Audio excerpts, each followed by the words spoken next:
The snow fell in restless sheets, whispering over rooftops, sinking the world into a muffled hush.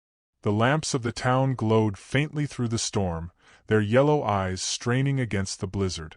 By the back door of the saloon kitchen, where the alley smelled of ashes and damp wood, a woman stood with her head bowed, silver-white hair spilling like moonlight over her shoulders.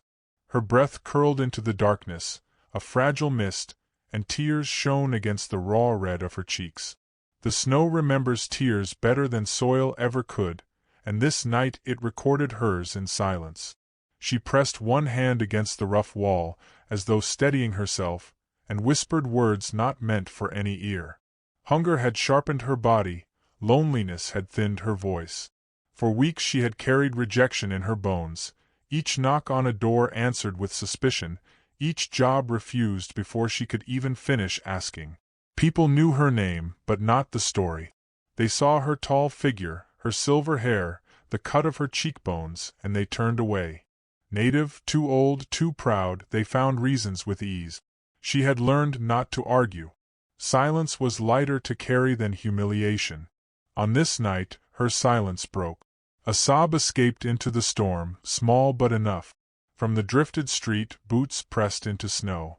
A shadow lengthened toward her, measured, unhurried, as though the storm itself parted for him. She lifted her eyes, startled, and found a cowboy studying her with steady calm. His hat was rimmed with frost, his coat dark with snow, but his eyes held the burn of hearth embers, patient and sure. She tried to move away, ashamed at being caught in such weakness, but he spoke first, low as if reluctant to disturb the night. "Why are you crying out here, ma'am?" His voice carried the plains within it, a drawl softened by sincerity. Her throat closed. She lowered her gaze, as though words might cut her more than silence. Finally, she whispered, almost swallowed by the storm, "I don't talk much, sir, but I can cook." The simplicity of her words startled even her. What else could she offer? What else did she have? Her dignity trembled between them. He studied her, not with the judgment she feared but with curiosity, as though she had told him a riddle worth pondering. The cowboy shifted, snow crackling beneath his boot. "You've been turned away too many times, haven't you?" His question was not sharp. It was an observation, a mirror held up to her sorrow. She wanted to vanish into the night, yet his gaze pinned her gently, like a hand on her shoulder, steady but not crushing. Her silence was answer enough. He nodded once, decisive. "Not here. Not for the saloon." He glanced toward the back door where grease smoke curled faintly. "If you can cook, you'll do it at my ranch. Come morning." She stared at him, uncertain if she had misheard. No one offered anything without suspicion. Why me?" The words came raw, scraped from somewhere deep. His lips curved in the faintest suggestion of a smile, not warmth exactly, but recognition.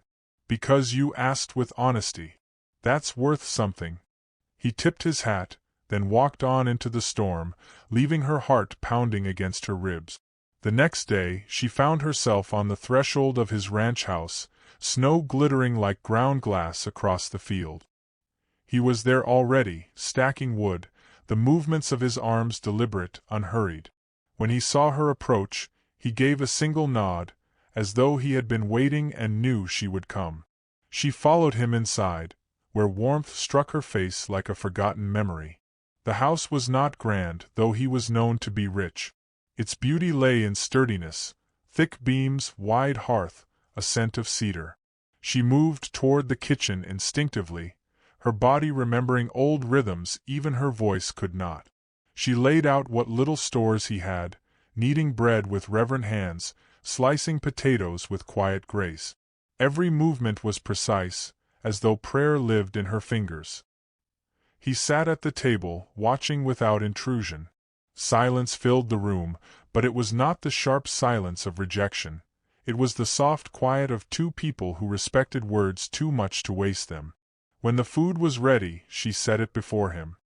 He ate slowly, his eyes not leaving hers, as if each bite told him more of who she was. When he finished, he gave a single word, Good. Then, softer. Real good. That night, for the first time in months, she slept in warmth, though doubt still fluttered inside her like a trapped bird. Could such kindness endure? Or was it only a pause before the world's cruelty returned? She turned her face into the pillow, whispering to herself that it was enough, at least, for tonight. Days unfolded like pages turned carefully. She cooked, cleaned, tended small fires, while he worked the barns, mended fences, rode the perimeter of his land. Their paths crossed in quiet ways, her hand brushing his when she passed him bread, his coat draped over her chair when she shivered. They seldom spoke, yet the silence deepened, rich rather than hollow. It began to feel like a language only they knew. But the world beyond their hearth was not blind. In town, whispers swirled sharper than snow. The sheriff himself cornered Colton one afternoon. "She don't belong here, Reyes. Folks are talking. She's too old for you. Not your kind." The words carried the weight of society, heavy with disdain. Eliza felt the weight too when she walked through the market. Eyes followed her, lips pressed into disapproval, voices lowered in mockery. The shame of it stung like cold wind. Was she undoing the man who had shown her mercy? She considered leaving before she could damage him further. But then, one morning, as she carried baskets into town, Colton rode beside her on his stallion, his presence towering and calm. His silence beside her was more powerful than any defense. The whispers faltered. Still doubt gnawed. She overheard him speaking to his sister one evening by the fire. "I chose her." The words caught in Eliza's chest. Chosen? For what? The mystery pulled at her heart with both hope and fear. Then came the sheriff again, harsher this time. Eliza, passing the barn, heard his voice through the boards. "If you keep her here, Colton, you'll lose standing. This town won't respect you. Let her go." Each word was a hammer against her ribs. She slipped away unseen, shame swelling until she could scarcely breathe. That night, as snow thickened outside, she packed what little she had, scarves, a small comb, nothing more. She wrapped her silver hair beneath a shawl, lifted the latch quietly, and stepped into the storm. Better to vanish than to bring ruin upon him. The cold bit her skin, the wind clawed at her skirt, but pride drove her forward. Then, behind her, the door slammed open. Boots crunched fast through snow. "Eliza!" His voice, rougher than she had ever heard it, cut through the blizzard. She froze, shame flooding every vein. Slowly, she turned. He stood in the doorway, his figure carved against firelight, eyes dark with resolve. "I won't be your shame," she whispered, the storm almost stealing her words. "I don't talk much, sir. But I won't be a weight you carry." He stepped forward, his gloves falling into the snow as his hands reached bare into the freezing night. "You're not my shame," he said, voice fierce yet tender. Another step closed the space. His breath mingled with hers. "I picked you as my wife. Not as a cook. Not as pity. As mine." Her breath caught. The world tilted. Could he mean it? Snow swirled between them, cold and wild, yet his eyes held steady, certain as stone. She trembled, disbelief battling with the yearning she had caged for years. Slowly, he closed the distance, not claiming but offering, as though to let her choose. And in that moment, her silence spoke louder than any word. She did not step away. She let his warmth touch hers, let his certainty wrap around her as the storm raged uselessly. By dawn, the town awoke to see them side by side, walking through snow toward the small church. He held her hand openly, daring the world to object. No speeches, no explanations. Only presence. Only truth. Before the altar, their vows were exchanged with little more than glances, yet it was enough. What words could add to what their silences had already promised? Weeks passed, the snow still deep, the hearth still burning. Nights were soft with quiet conversation, but more often with comfortable stillness. Sometimes he reached across the table to brush flour from her cheek.